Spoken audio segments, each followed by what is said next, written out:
es el que se le está asignando cada vez más presupuesto y más presupuesto y más presupuesto al combate directo y el combate frontal al crimen, pero se asigna muy poco, mucho, muy poco a la prevención.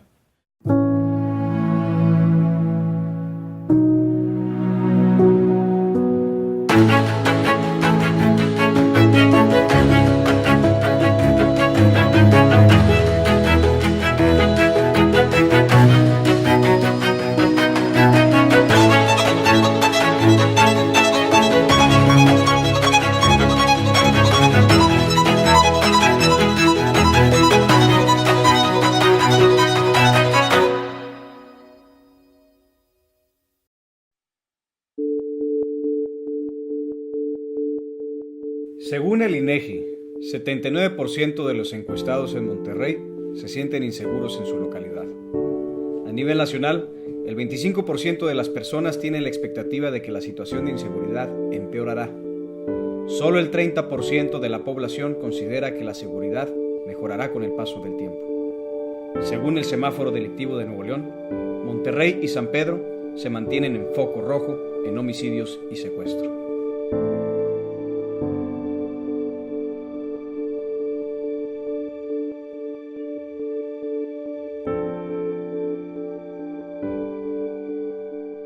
Pues son cifras alarmantes, son datos que alarman, no es para menos. La mitad de nuestros policías, 50% de los policías, han tenido que pagar de su bolsa sus botas, su uniforme, la parte más elemental de su uniforme. Que el 43% ha tenido que meterle de su lana para pagar sus uniformes. Que el 23% las municiones y 22% pagar también de su bolsa las reparaciones de la patrulla. Entonces básicamente pues tenemos policías, no sé si estés de acuerdo tú, Donaldo, pero tenemos policías en los 32 estados que están mal financiadas, mal capacitadas, mal equipadas y bueno, no sobra decir mal controladas también, ¿no? Ese es el diagnóstico desde el cual partimos. Yo creo que gran parte de lo que esto nos causa es que no tenemos una fuerza de respuesta policíaca civil. Precisamente porque nuestras policías están completamente mal equipadas, se encuentran superadas por la delincuencia. Y esto hace que nuestra coordinación policíaca no sea efectiva. Y por más que tenemos, mira, por ejemplo, en la Policía Federal ha avanzado leguas para profesionalizarse. Tienen actualmente división de investigación, división antidrogas, división científica, división de inteligencia. Tienen monitoreo técnico especializado, explotación de bases de datos, cobertura con video, transmisión en vivo. Todas estas cosas ayudan muchísimo, pero si no las replicamos a nivel de proximidad, no nos va a servir de nada. Y eso es precisamente, como hemos dejado olvidadas a las corporaciones policíacas locales, la necesidad de intervenir con una fuerza mayor, que es la militarización de la seguridad nacional. Pero el ejército ni las fuerzas armadas, o sea, en general no sirven para eso. Les fueron entrenadas para otra cosa.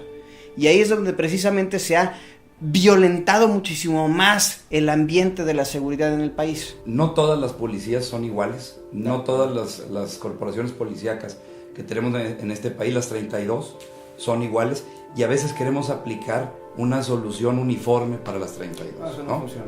Y por otro lado, lo que sí debería de ser igual, que no es igual, es el mecanismo o el método de reclutamiento. O sea, deberían de ser los mismos requisitos, un mínimo, digamos, universal de requisitos para contratar y también el ascenso, debiera existir también movilidad, que un policía que arranca de cadete en Linares, Nuevo León, hoy, si hace bien las cosas, tenga la posibilidad, incluso estando en una corporación pequeña, de ser el día de mañana comandante en Guanajuato o en Jalisco. Bueno, ahí ya estás hablando de una profesionalización y sobre todo también de una carrera que incluso podría acabarse una carrera universitaria.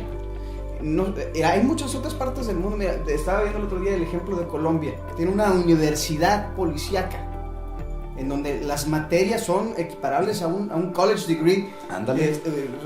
Tiene su título universitario en ciencias de la Procuración de Justicia. Y son policías sumamente bien preparados, con aspectos no solamente académicos, sino técnicos, pero también dadas a la función policial. O sea, obviamente también los requerimientos físicos y metódicos para poder ser buenos investigadores, y ya de ahí vas haciendo especialidades. Claro, bueno, es que eso es clave, o sea, no nada más se trata de escogerlos bien, luego hay que capacitarlos, luego hay que cuidarlos, hay que equiparlos. Esa capacitación no se debe determinar nunca, además. Claro. Y que cada uno también elija la rama que quiere. Algunos quieren ser detectives, otros quieren ser médicos, policías forenses, otros quieren ser detectives, por ejemplo, de vicios, el VICE, ¿no? El VICE antidrogas, otros quieren ser policías especializados en delitos financieros, por ejemplo. Y que exista una carrera policial, una verdadera carrera policial. El 50% de nuestras corporaciones no han realizado convocatorias de ascenso en 2015, 2016, 2017.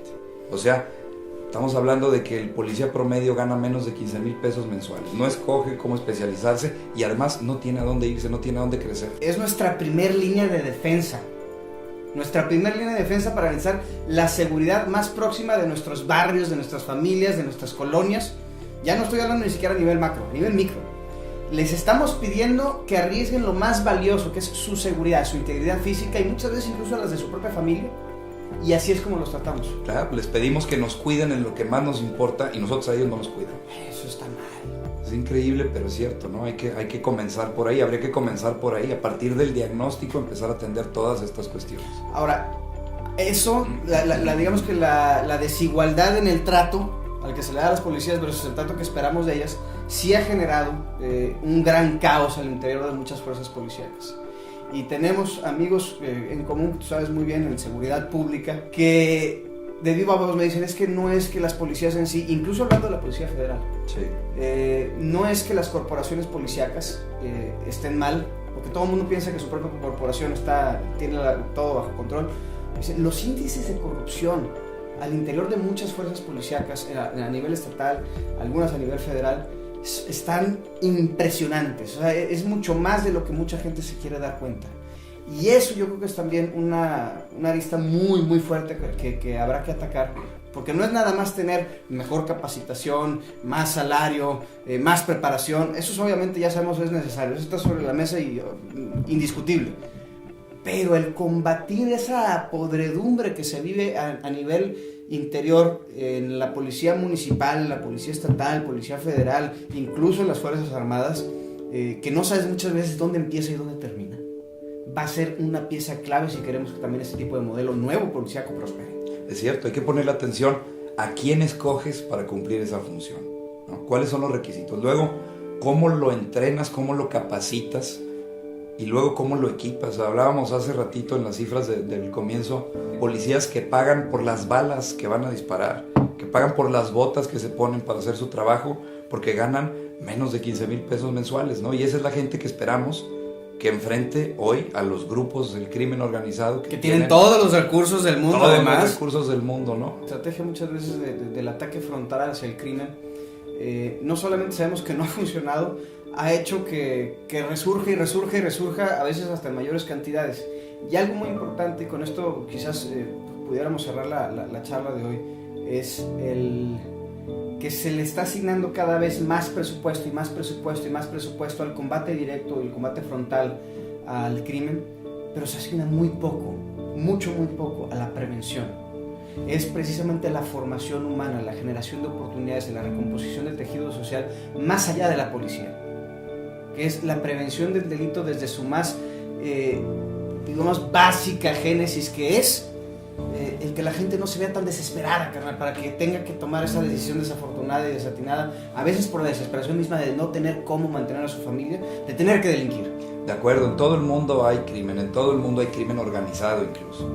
En todo el mundo se venden drogas, en donde hay demanda hay oferta, ¿no? Sí. Pero solamente a corporaciones tan corruptas como las nuestras, solamente en sociedades así ponen de rodillas al aparato del Estado.